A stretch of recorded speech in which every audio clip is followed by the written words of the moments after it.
안녕하세요. 이번 시간에는 저번에 연락을 주셨던 최지원 씨한테 연락이 다시 왔어요. 그때 사연을 간단히 읽고 이번에 연락을 보낸 이유에 대해서 한번 읽어보기로 합시다. 저번에 보낸 게, 영상을 하나 만들었습니다. 그 대략만 읽어보면, 이제 20대 때 꿈이 별로 없으시다가, 조선소 파이프 밴딩 회사, 무역회사 포워딩 전문대 출신이고요. 비전공자고. 그리고 현재 30살이시고 8개월 차 SI 쪽에서 일하는 개발자세요. 무역회사 포워딩, 제약회사 영업, 항공물류 쪽에서 일한 경험이 있으시고, 그렇게 하다가 국비지원 갔는데, 국비지원 졸업을 하고 나니까 이쪽에서 경력 뻥튀기로 이제 취업을 시키려고 하니까 그게 싫다 라고 하고 직접 발로 뛰었는데, 메시징 발송 업체에서 취업할 수 있었고 8개월 동안 일했대요. 해가 바뀌게 되어 연봉 협상 관련 대화를 했는데, 이 회사는 신입으로 입사 후 2년 동안 연봉 상승이 없다는 겁니다. 여기서부터 이제 어이없음이 이제 포텐이 터지죠. 이게 일반적이냐? 전혀 그렇지 않습니다. 연봉 상승은 늘 거의 있어야 되고, 동결이면 자존심이 존나게 상하는 거예요, 원래는. 근데 저는 동결되면 사실 그런 것 같아요. 내가 동결이 되면 그 회사 욕하지 마세요. 제 생각은 그 회사가 애초에 그지 같은 회사이기 때문에 그 회사를 선택한 자기 잘못도 어느 정도 있는 거예요. 예를 들어서 뭐 결혼 생활에 파탄이 났다, 부부가. 그러면은 그 상대 측의 잘못이 거의 막 90%이지만 그 사람과 결혼한 그 사람의 어떤 그 선택도 어느 정도는 이게 책임이 있다는 거죠. 저는 회사 선택도 마찬가지라 생각해요. 얘네가 징조가 있는데 그 회사를 그렇게 선택을 하는 게 과연 잘한 것일까? 그럼 여기 이제 반문을 할 수 있어요. 그러면은 어떡하냐? 우리는 서민이고, 우리는 서민은 먹고 살아야 하는데, 이 이 지푸라기라도 잡는 신정을 여기밖에 선택할 수 없지 않느냐, 이렇게 생각하시는데, 그거는 방법이 하나일 때 얘기고, 사실은 본인이 좀 알잖아요. 구직할 때 내가 실력이 부족하다, 실력이 괜찮다라는 거 솔직히 어느 정도 아실 거예요.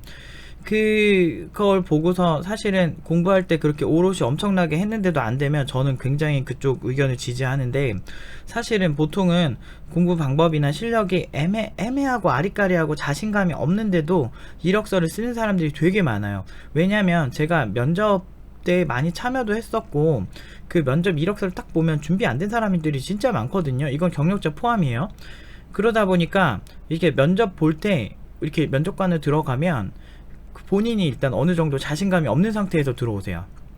그러니까 그런 경우가 되게 많아요. 근데 그게 저는 준비가 잘 된 상태냐 이 얘기를 하는 거죠. 근데 이런 꼴 안 당하려고 제가 실력 키워야 된다고 계속 강조를 하는 거예요. 이게 자존심 되게 상하거든요. 2년 동안 연봉 상승이 없는 게 말이 돼? 그래도 이 회사에 기여한 사람인데. 근데 처음에 들어갈 때부터 연봉이 되게 낮았을 거예요. 그리고 연봉 2천이었대요. 2천이었고, 월세 내고 생활하면 돈을 모을 수가 없죠, 당연히. 이게 진짜 한 170만원인가 되는데 이 지방에서 올라오셨거든요. 그래서 딴 데 이직을 준비하게 됐고, 웹에이전시 회사에 인턴으로 입사할 수 있으셨대요. 그래서 3개월 인턴 정직원 전환이 되면 연봉 3천이라는 조건, 경력자가 되셨으니까. 그랬는데 정규직 전환은 물거품이 되었대요. 인원 충원이 필요 없다고 저를 포함한 인턴분들의 계약을 종료시켰대요. 그러니까 제가 예전에 대기업 웬만하면 회사 인턴하지 말라고 그렇게 얘기를 하는 이유가, 사실 진짜 뽑을 만한 애들은 보통 바로 정규직으로 뽑지, 인턴 뽑는 경우는 그냥 서로 쿨한 경우. 그러니까 나도 학교가 남아서 이거 해도 방학 때 해도 손해볼 거 없고, 그리고 걔네 입장에서도, 그 회사 입장에서도 얘네 뽑아도 얼마 안 되니까 그냥 쓰는 경우, 서로 이렇게 손해 안 보는 경우에서는 제가 오케이 할 수가 있는데, 보통은 그렇게 좋지 않습니다. 인턴 또 경력도 아니고 일을 약간, 얘는 어차피 나가래라는 생각을 하기 때문에 기본적으로 일을 좋은 일 안 줘요. 그냥 허드렛 일 시키고 뭐 조사 시키고 막 그냥 귀찮아요, 사실 인턴 들어오면. 그래서 막 뭐 쓸데없는 거 시켜요. 뭐 이거 조사해라 이러면서. 근데 뭐 인턴을 잘 쓰는 회사가 있겠지만, 인턴을 잘 쓸 거면 정규직 전환을 시켜주든가. 그지같은 회사 많아요. 제가 그래서 회사랑 일반 개발자들이랑 별로 안 친한 거예요. 그러니까 이게, 그리고 여기서 되게 화나는 게 있는 게, 여기 보시면 뭔가 마음이 이미 다 지친 상태에서, 어디지? 그 다음 면접을 또 다시 이렇게 종료시켜서 무수히 많은 면접을 보셨대요. 근데 비전공자이면서 경력 8개월, 3개월밖에 안 돼. 그러니까 1년 1개월 정도. 근데 이제 띄엄띄엄 있다 이거죠. 무슨 자신감에 자기 회사에 지원했는데 얼굴이 궁금해서 불렀다. 이런 개새끼들이 있어요. 이 씨발 새끼들네. 아우씨 막 짜증나네. 아 이게 이 개새끼들이에요 이 새끼들. 왜냐면 제가 이거를 지금도 팀노바 팀원들 취업시킬 때 이런 새끼들 아직도 있어요. 근데 이런 새끼들이 진짜 꼰대 새끼들이에요. 개새끼들이에요 진짜. 왜냐면 진짜 화가 나는 게 저도 어렸을 때 이런데 그 약간 있었어요. 옛날에 제 경험이 생각이 좀 나는데 뭐 재떨이를 던지겠다고 막 하기도 했었고 뭐지? 오자마자 인사하래 나보러. 자기소개 해보래. 그러면 씨발 뭐 완전 안녕하십니까 막 이러면서 그런 거 있잖아. 그 TV 드라마에 나오는 거 병신이에요. 그러니까 꼭 그런 데는 회사가 걔 비용신 같은 회사가 그래요. 꼭 가면은 누가 봐도 딱 뭐야 이거는 1988년도에서 아직까지 타임머신 타고 이동한 것 같은 인테리어에 개노답이 회사. 그렇게 돈을 많이 주면 말도 안해. 돈을 많이 차라리 나는 국내 대기업이 그렇게 싫진 않은 게 돈을 일단 많이 주잖아요. 많이 주고 꼰대짓을 하니까 차라리 그냥 좀 괜찮다고 생각하는데 이거는 돈도 안 주고 그러니까 이렇게 청년들이 이렇게 이런 꼰대 회사를 되게 안 좋아하는 거지. 심지어 같은 꼰대면 돈 많이 주는 꼰대가 낫다 이거지. 나 존나 이해된다니까. 이거 보면 진짜 화가 안 날 수가 없어요 진짜. 아니 그럼 왜 부르냐고. 이 새끼는 뭐 밥 처먹고 할 일이 없나? 진짜 이해가 안 돼. 왜 불러? 근데 많아요 이런 새끼들. 되게 많아. 내가 이래서 그 현업 개발자들 다 좋아하는 게 아니에요. 저는 딱 봐서 이 사람 진짜 아닌 것 같으면은 그 다음부터는 딱 그 신경을 딱 안 써요. 그러니까 회사에서 일할 때도 얘가 딱 꼰대 성향 있고 권위적이다 딱 느껴지면 이 새끼 좀 이상하다 라고 싶으면은 그때 딱 보고 안 만나요. 그러니까 그 말도 잘 안 걸고 쳐다도 안 봐요. 그러니까 그거 조금만 지나면 지도 내가 지 싫어하는 거니까 서로 이제 말 안 겁니다. 되게 좋아요. 근데 중요한 건 이런 회사는 여러분들 들어가셨을 때 일단은 그쪽에서 먼저 무례하게 했잖아요. 그래서 저는 그 팀원들한테 어떻게 얘기하냐면 뭐 세련되게 거절을 하고 나올 거면 뭐 이런 거 있죠. 좀 이렇게 정 만들기 싫어하는 성격 있잖아. 정 만드는 거 저는 상관없어요. 저는 뭐라고 하고 나와요. 근데 그래도 이제 정 만들기 싫으면 무례하시네요. 가보겠습니다 이러면은 어떤 개새끼는 뭐지 자꾸 개를 비하네요. 전 개를 좋아하는데 어쨌든 뭐 딱히 이렇게 무의식적으로 떠오른 욕이 그거라서 아무튼 그 새끼들은 굉장히 아무튼 근데 아무튼 그런 애도 있었어요. 뭐지? 마치 기다렸다는 듯이 무슨 그 학원 그러니까 무슨 학원 개발자야. 근데 되게 웃긴 게 안내 데스크에 그 개발자 그 좌석이 있었대요. 근데 그 안내 데스크에서 개발하는 개발자인데 이것도 웃겨. 그런 회사에 다니는 주제에. 왜냐면 개발자는 개발자대로 해야 되는데 여러분 문 딱 열고 들어가면 안내 데스크에 개발자가 코딩하고 있으면 사람들이 여기 학원이 어떻게 되죠? 뭐 이렇게 물어볼 거 아니야. 근데 그런 좌석을 주는 회사도 제정신이 아닌 회사에 들어가서 거기에 유일하게 한 명 있는 개발자가 불러가지고 무슨 짓을 하냐면 이 연봉이 실하냐고 막 신입은 무조건 이걸 받아야 된다 이거야. 근데 여러분 있잖아요. 피겨스케이팅을 하는데 어떤 사람들은 어떤 사람은 진짜 왕초보고 어떤 사람은 김연아야. 근데 경력이 많지 않아. 근데 실력이 존나 좋아. 그러면 여러분 신인 가수가 1위 할 수도 있는 거잖아요. 그러니까 저는 그런 생각을 하는데 그리고 그 정도 실력을 갖춘 애들이 오는데 그냥 무조건 까내리고 무조건 무시해요. 그러면은 걔가 존나 잘하냐? 그러지도 않아요. 딱 봐도 그냥 한 플랫폼에 갇혀가지고 자기 세계에 갇혀있는 개발자들이 그래요. 저는 개발자에 적은 개발자라고 생각을 하는 편이에요. 여러분들이 무조건 막 개발자니까 선배 개발자니까 무조건 빨아들이지 마세요. 왜냐면 되게 안 좋아요.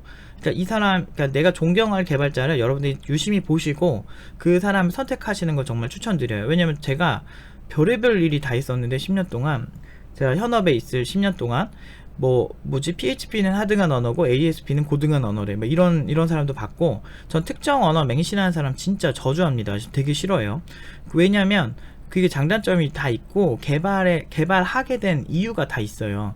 그러니까 예를 들면 얼랭 같은 언어는 통신 관련된 이쪽에 좀 특화시켜있는 언어예요. 그래서 그걸로 개발된 네트워크적인 특성을 잘 살려서 그걸로 개발된 어떤 플랫폼들 보면 얼랭으로 여러분 얼랭 같은 거 잘 안 쓰시잖아요. 근데 얼랭 같은 언어 같은 경우는 우리가 자주 쓰는 NoSQL이나 네트워크적인 면이 강한 그런 어떤 프로그램들에서 많이 쓰거든요. 그런 것처럼 언어 자체가 하등하다 고등하다라고 말한 사람은 진짜 믿고 걸러야 돼요. 이게 진짜 장단점이 정말 다르거든요. 그리고 막 절대적으로 이게 막 좋다 이런 것도 없어요. 예를 들면 C가 무조건 빠르다, 막 C++ 무조건 빠르다 이런 주장하는 사람들 저는 다 걸러야 된다고 생각하는 게, 그 사람들 얘기 들어보면 제가 그런 예전에 제가 아마 그거 가지고 내가 주제 가지고 뭐 알고리즘 사이트를 알려드린 적이 있어요.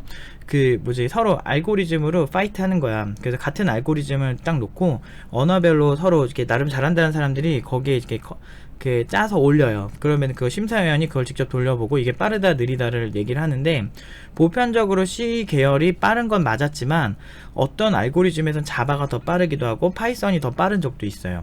그러니까 사실은 언어라는 게 절대적으로 모든 면에서 빠르다라고 보는 게 아니고 보편적으로 그러한 면이 있다, 요 정도면 제가 인정을 하겠는데, 실제로 그렇지 않은 경향이 꽤 많아요. 근데 이제 그만큼 이쪽이 데이터의 어떤 데이터들이 의외로 객관화된 것 같아도 추상화된 케이스가 되게 많아요. 그래서 항상 이 복잡하고 넓은 세계에서 이걸 하실 때는 굉장히 준비를 많이 하셔야 돼요. 공부를 많이 하셔야 된다고 하는데, 아무튼 이 저런 새끼들이 존나 못하는 새끼가 그렇게 하더라고요. 그래가지고 우리 학생들도 많이 당했고, 그래서 막 저는 그래서 개인적으로 회사 연계해서 그냥 막 밀어넣고 이런 거 되게 안 좋아하는 게, 일단은 얘네들이 장기적으로, 저는 그런 생각을 해요. 제가 이렇게 교육업체를 하지만 제가 어렸을 때 교육업체 진짜 많이 다녔거든요. 저는 초등학생 때부터 과외를 시작으로 해서 초등학교 10살 때부터 선생님께 배우면서, 그때 선생님은 그래도 뭐 그 디자이너 출신이라서 개발은 잘 못하셨어요. 근데 그래도 기초 정도는 알려주셨는데, 그때 그거 배우고 그 다음에 또 뭐 저는 게임스쿨도 갔었고 뭐 IT 땡땡도 갔었고, 그 다음에 뭐 학교 다니면서도 막 여러 학교의 커리큘럼도 다 들어봤고, 그리고 제가 옛날에 하던 알바 중 하나가 그 해외 대학 애들 과제 해주는 거 많이 했었어요. 과제 많이 해줬었어요. 그래서 제가 컬럼비아 다니는 애들 거 많이 해줬어요. 아이비리그.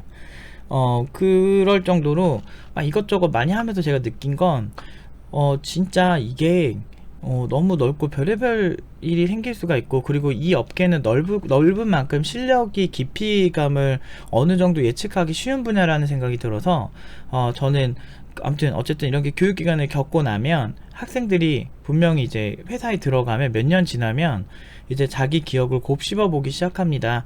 그때 저는 그런 생각을 했어요. 팀노바를 선택한 게 신의 한 수였다라고 생각을 했으면 좋겠다는 생각으로 이걸 해요.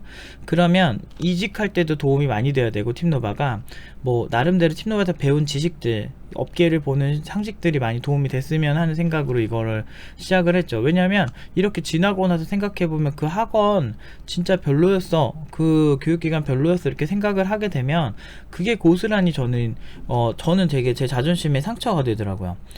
그러니까 애초에 설계할 때부터 업체 연계해서 막 거기 밀어넣고 하지 않고 그냥 쿨하게 저는 업체 연계 연락 되게 많이 왔었거든요. 개발자 소개시켜달라는 연락. 근데 저는 굳이 그럴 필요가 없으니까 저희가 그냥 돌아다녀도 되게 많이 잘 되니까, 이따가 또 좋은 소식 하나 이제 말씀드릴 겁니다.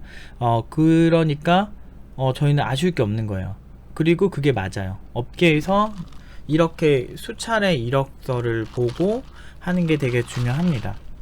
아무튼 쓸데없는 말이 좀 길어졌는데, 어쨌든 이렇게 하다가 그 면접관한테 상처를 받으신 거예요. 그래가지고 1년 반 동안 집안 농사를 도우시면서 정말 나 이게 좀 마음이 좀 그렇더라고요. 그러니까 그러니까 사람이요 1년 반 동안 이렇게 막 이게, 그러니까 면접관 그 개새끼는, 자꾸 걔를 비하하는데, 이거 막 대안 없나 이 씨발 새끼라 그럴까. 아무튼 그 새끼는, 새끼라고 합시다. 아무튼 그 새끼는 그냥 자기의 우월감을 표현하고 싶어서 신입 개발자한테 뭐 말한 걸 수도 있어요. 물론 준비 안 된 신입 개발자한테 빡쳤을 수도 있는데, 그렇다고 해서 그 사람한테 함부로 대할 권리 없어요, 제 생각엔. 자기가 책임질 것도 아니고, 근데 뽑지도 않을 거면서 왜 얘한테 그렇게 함부로 대하냐고. 아무튼 그런 사람들이 준 상처 때문에, 한 사람이 상처를 받아서 1년 반 동안 집에서 치과 생활을 했다는 거죠. 그러니까 이런 친구들이 많아요. 그래서 제가 이 업계에서는 진짜 단호함을 알려줘야겠다라고 해서 저도 애들 구직시키면서 멘붕되는 애들 많이 봅니다. 아니 솔직히 말해서 여러분 팀노바 졸업 수준이면 되게 잘 될 것 같잖아요. 잘 되긴 해요 결과적으로. 근데 10개 보면 6개 이상 붙어요. 근데 문제는 얘네들이 어떤 때 멘붕이 오냐면, 우리가 보통 구직을 할 때 못해도 6곳에서 일주일에서 6곳에서 14곳 넘게 연락이 오거든요, 면접 제의가. 이번에 민수 같은 경우는 포텐 터졌죠. 막 16개? 17개 막 연락 왔어요. 이건 무슨 프로 면접너처럼 정신이 없어요. 하루에 막 3-4개만 봐도 지치거든요 진짜.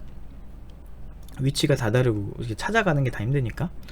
어쨌든 근데 이런 친구들이 10곳을 보면 다 거의 그러니까 거의 한 7개를 붙는데, 문제는 그 중에 한 개가 꼰대 회사가 섞여 있으면 걔네 때문에 되게 상처를 받아요. 그래서 제가 항상 멘탈 관리 해주는데, 하여튼 이런 상처가 많으신 분이랍니다. 이렇게 본론으로 못 들어가겠냐. 죄송해요. 제가 좀 투머치 토커라서. 아무튼 그래서 마이 플랫폼으로 화면단 만들고 SI 업체 취직을 했대요. 그래서 취직해서 마이 플랫폼 하다가 지금 8개월 정도를 하셨대요. IT 관련 내용 중 팀노바 알게 되었고 노프 팀장님이 쓰신 글들을 많이 보게 되었습니다 라고 하면서 그때 이렇게 프로젝트 하나 끝났는데 지금 중국으로 가시게 된 상황이래요. 갈지 말지 결정하고 있는 상황. 그래서 여기를 그만두고 팀노바에서 공부를 하고 싶다고 하셨었나? 잘 모르겠네요. 아무튼 청강을 이미 들으신 건가요? 잘 모르겠어요. 아무튼 그래서 지금 현재 경력이 IT 첫 회사 8개월, 웹 에이전시 3개월, 현 회사 8개월에서 약간 이렇게 1년 채우고 이런 거 중요하지 않다라고 말씀을 드렸던 기억이 나는 것 같네요. 구직 시에 도움이 될까요? 이렇게 하는데, 네, 도움 되고요. 이렇게 말씀드렸었어요. 아무튼 그리고 나서 이제 메일이 왔습니다. 안녕하세요 노트 팀장님, 그러니까 노프 팀장님이라고 다시 정정 메일을 보내주셨어요. 이전에 IT 경력 관련하여 질문드렸던 최지원이라고 합니다. 경력 뻥튀기 학원, 면접 인신 공격, IT 경력 등등의 내용으로 질문드렸던, 다름이 아니라 학력 관련하여 질문이 있어서 메일 남깁니다. 팀노바 팀원들의 인터뷰나 노프 팀장님의 상담 영상을 보다 보면 실력이 좋으면 학벌이 고졸이든 전문대든 상관이 없다라는 내용이 있었는데, 저같이 나이가 많고 IT 경력 짧은 경우에는 아무래도 전문학사보다는 학사를 가지고 있는 게 취업할 때 도움이 될까요? 저는 그렇게 중요하진 않다라고 생각을 해요. 일단 신입 구직에.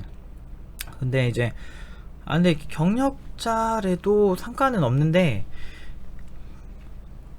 그런 생각은 좀 있어요. 이왕이면 학사 나오시는 게 장기적으로는 도움이 되는 거예요. 그러니까 제가 봤을 때 경력 한 3년차, 4년차까지는 크게 이렇게 문제가 없을 것 같은데, 이제 나이가 좀 40, 50 먹었는데 그 중간중간에 어떻게든 이 학사를 채울 기회는 좀 있을 텐데 그거를 왜 안 했을까? 그럼 좀 게을러 보일 수는 있을 것 같아요.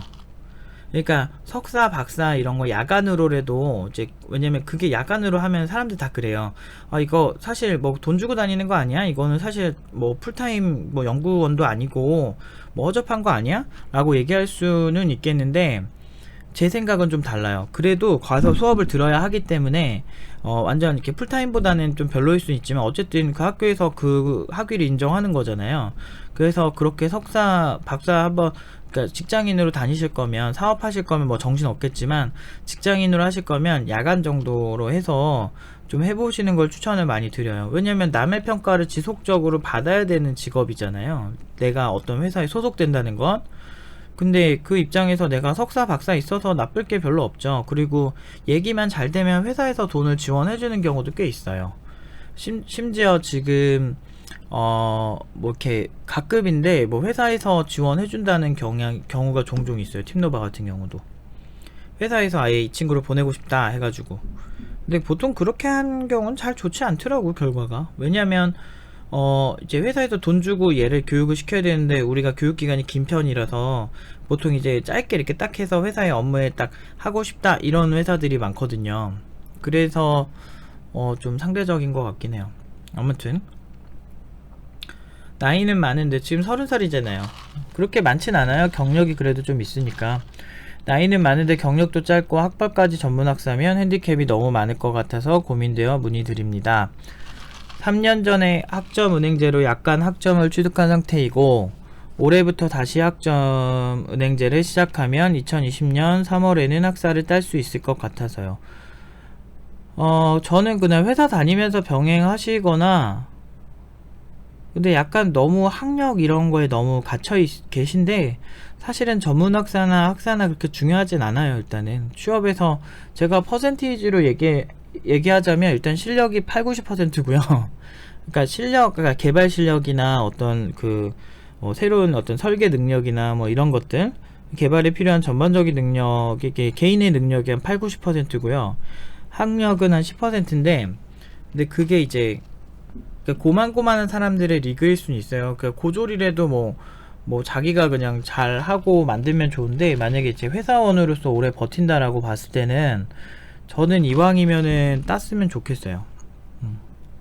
왜냐면 저는 뭐 이렇게 딱히 학력 차별을 받은 느낌이 별로 든 적이 별로 없는데, 저도 잘 아시겠지만 디지털 대학교로 편입을 했고 결국엔 최종 학력이 디지털 대학교 졸업이죠. 그런 입장에서 봤을 때는 저는 그렇게 피해 본 게 없는데, 근데 뭐 다 능력이 똑같진 않으니까 뭐 상황이 다를 수도 있고,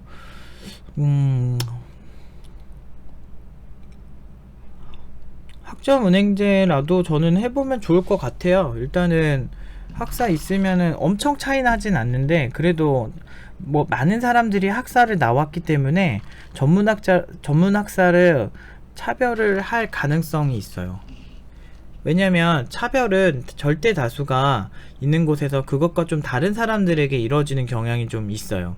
근데 석사까지는 필수가 아닌 게, 석사는 많지가 않아요. 그러니까 오히려 그렇게 막 필수까지는 아닌 것 같은데, 뭐 회사 다니면서 뭐 디지털 대학교나 뭐 학점은행제나 이렇게 막 쉽게 할 수 있는 거 있죠. 방통대도 괜찮고, 그런 거를 하시면 도움이 될 것 같은데요. 네, 뭐 안 하는 것보다 낫긴 한데, 네, 좋은 것 같아요. 하셨으면 좋겠어요.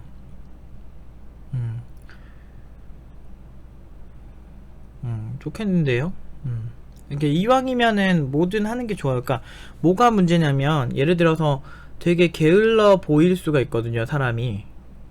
그러니까 이 사람은 노력을 게을리하는 사람 같으면 아무래도 여러분도 선입견 생기잖아요. 예를 들어서 이거는 식당 종업원도 똑같은 것 같은데, 식당 종업원이 왔어요. 근데 이 사람이 뭔가 되게 열심히 살고 성실한 사람 같은 이미지가 있어. 그러면은 여러분 호감일 거 아니에요. 근데 저한테도 그런 사람 뽑을 것 같고, 근데 이 사람이 좀 뭐 열심히 산 것 같긴 한데 자기가 할 수 있는 선에서 최대한 뭔가 아둥바둥한 느낌은 별로 없어. 그러면은 아까 먼저 본 그 사람을 더 뽑고 싶어지겠죠. 그래서 도움이 됩니다. 도움이 되는데 그게 주가 돼서는 안 돼요. 그러니까 노력이 9대 1 정도, 그 정도면 될 것 같아요. 그러니까 9는 내 개발 실력, 내 업무에 관련된 실력, 1은 1도 아니야. 0.5 정도만 썼으면 좋겠어요, 에너지를. 그러니까 10을 전체로 본다면 5%에서 10% 정도의 노력을 하세요. 그러면 맞을 것 같습니다. 그리고 3년 전에 학점은행제로 약간의 학점을 취득한 상태고 2020년 3월에 학사를 딸 수 있을 것 같은데, 학점은행제가 좀 빡센가요? 근데 이게 되게 중요하진 않아서 디지털 대학교 싼데 가세요. 싼데. 그 디지털 대학교는 솔직히 이거 약간 디지털 대학교를 비하하는 걸 수도 있겠지만 뭐 하면서 할만해요. 시험 때 좀 학점 포기하고 그러면 이렇게 시험 존나게 잘 안 봐도 약간 졸업은 어느 정도 되는 경향이 좀 있어요. 이건 일반 학교도 그렇지 않나? 저는 이제 디지털 대도 다녀보고 일반 학교도 다 다녀본 입장에서 생각을 해보면, 지금 생각해보면 하등 의미가 없어요. 저는 그렇게 그닥 이렇게 큰 이펙트를 못 느끼는 것 같아요. 그냥 제가 만약에 이제 돌아간다면 저는 개발할 거예요. 그냥 초딩 때부터 그냥 개발이나 할 것 같아요.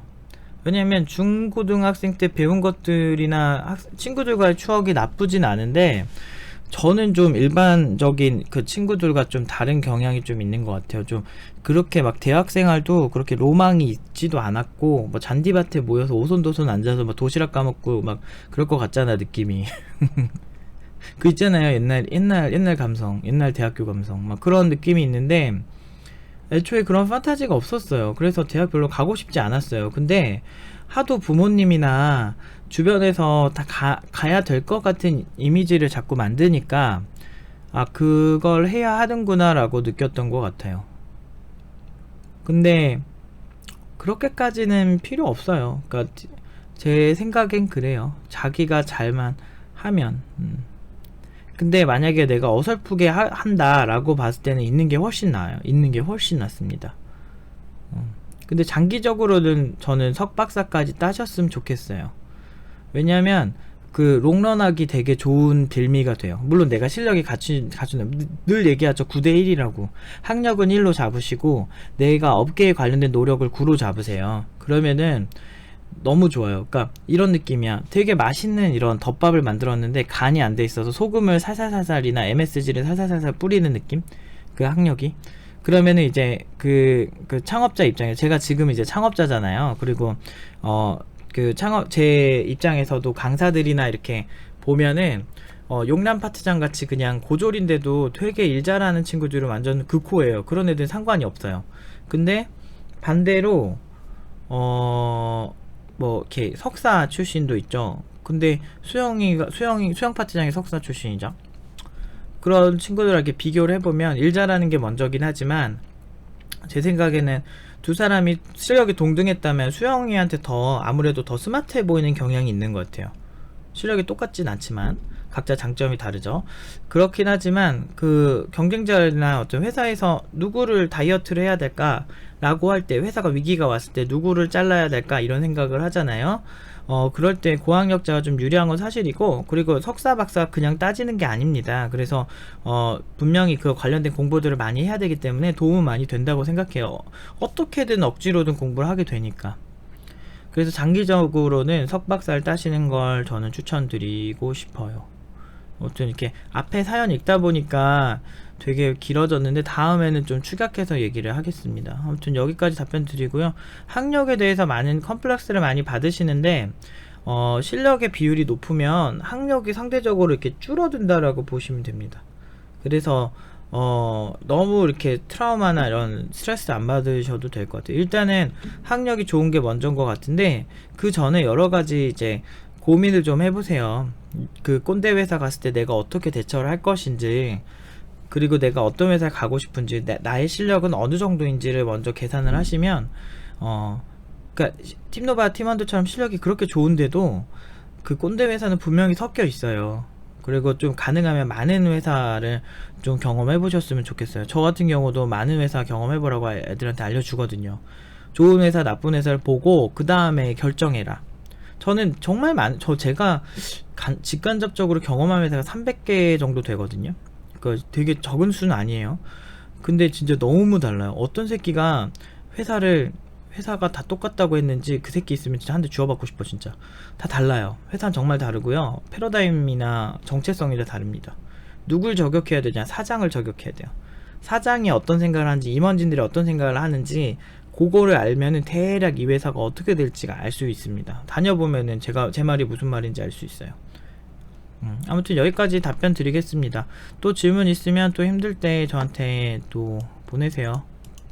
상담해 드리겠습니다. 여기까지 할게요.